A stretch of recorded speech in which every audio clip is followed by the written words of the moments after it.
Well, hello. I thought I'd do a little video today to kind of to entice you to come over to my other channel. I'll be honest and upfront with you that I'm trying to start another channel called Let's Get Fit with Sandy. I'm going to do everything that I basically do on this channel, but I'm going to start my own channel, and I would hope that you'd all come over. If you're new to my channel, I'm going to leave in the links down in the information box down below a link to a video that I put up this morning over at the Let's Get Fit with Sandy, or I'm also going to put a link to get to the channel. So please come over there and subscribe, because after October 1st, I'm no longer going to be posting videos on this channel.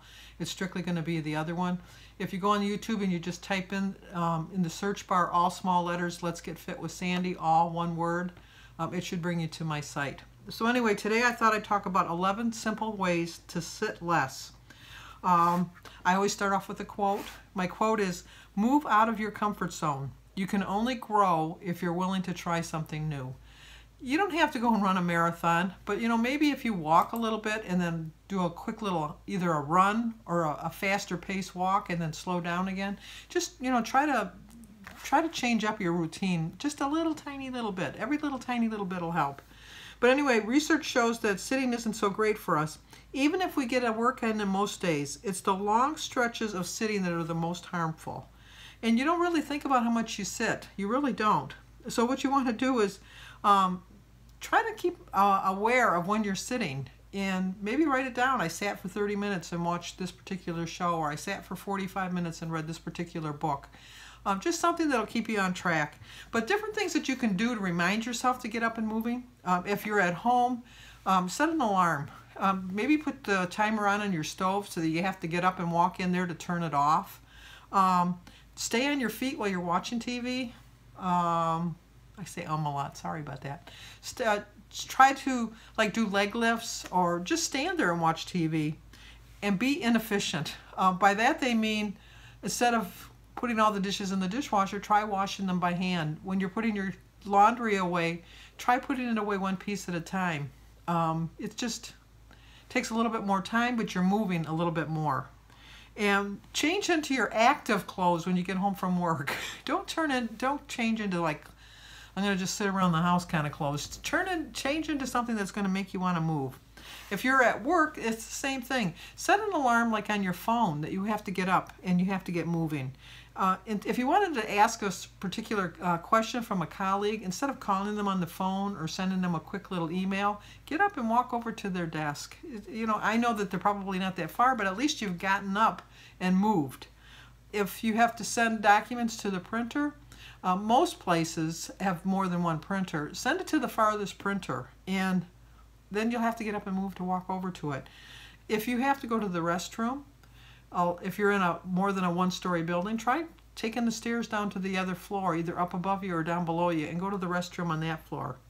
And you may look silly, but who cares? At your desk, do some squats while you're reading the paper, whatever you did, as far as whatever you printed. If you're out and about, this is what I do. I do this. Park from the farthest spot away. There's so many other people that probably, older people, I know I'm one of them people, I'm one of them old people, but I don't consider myself an old person yet. But you want to park farther away, and you get a little bit more exercise in that way. Instead of going to the drive-through ATM, get out of the car and walk into the building and go into the walk-in ATM. If we go to, I'm guilty of this, I go to my grandson's and my granddaughter's baseball and soccer games and things like that, and I just sit in a chair. Instead of sitting in a chair, get up and walk up and down the sideline and cheer them on that way.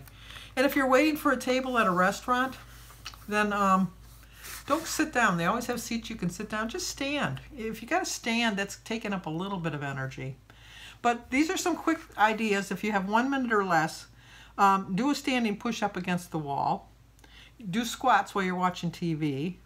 When you're taking the escalator at the mall, walk up the stairs. You're still getting there a little bit quicker. You're still using them, but you're getting there a little bit quicker. Try doing arm circles, and do some planks. Try to do some exercises for your abs. Now, if you have 5 minutes, do some calf raises, where you stand up on your toes and you go up and down. I do that when I brush my teeth. I go up and down like that, and then because I had my knees replaced, I stand on, when I do one side of my mouth, I stand on the one leg. When I do the other side of my mouth, I stand on my other leg. Turn up the tunes. You know, when I walk, I always listen to music. It gives me the incentive that I want to move more. And I haven't done this since I was a child, but try a hula hoop. I know they're coming back as the latest craze. Sweep or mop your floor. You don't realize how much energy that takes until you have to. I have a dust mop, but I also sweep my floors. I have hardwood floors throughout my house. I find it's a little more strenuous to use a broom because it doesn't catch everything, so you got to work a little bit harder. And then take some walks with lunges. I don't do that, but that's a good one too. Now, if you got 10 minutes, amp up your walk by striding up a hill. I don't have too many hills by my house, but that's a good, like if you take a hike or something, you can always go up that. If you have a dog, walk your dog. Your dog's going to pull you along. He's going to make you move at a little bit quicker pace. And if you're shopping, if you don't have like major groceries to get, just grab one of those shopping like hand carts that you carry around and put your stuff in that. Also, just walk up and down your hallway. I mean, it's boring walking in my house. It's very boring, but it gives you exercise. And if you've got 15 minutes, take what they call an walk, where you're just like taking in everything. You're taking in all the scenery.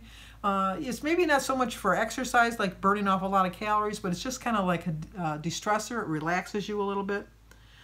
And try intervals like I told you earlier. Try walking a little bit and then walk a little faster, or try walking and then run a little bit. I do have this, but I've never tried it. Bounce on a stability ball. I do have a stability ball, but I don't bounce on it.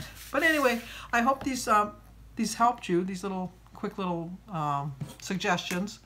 Once again, please subscribe to my other channel, Let's Get Fit with Sandy. In the description box below, I'll leave you a link to the latest video and also to my channel. And share it if you think somebody doesn't know that I've moved. So I will see you guys on my daily vlog, which I'll be posting tonight between 9 and 10 o'clock at Let's Get Fit with Sandy. And on that vlog, I'm going to show you what I ate and how my day went and my exercise that I put in for the day. So give this video a like, subscribe to my other channel, and share it if you think it'll help somebody.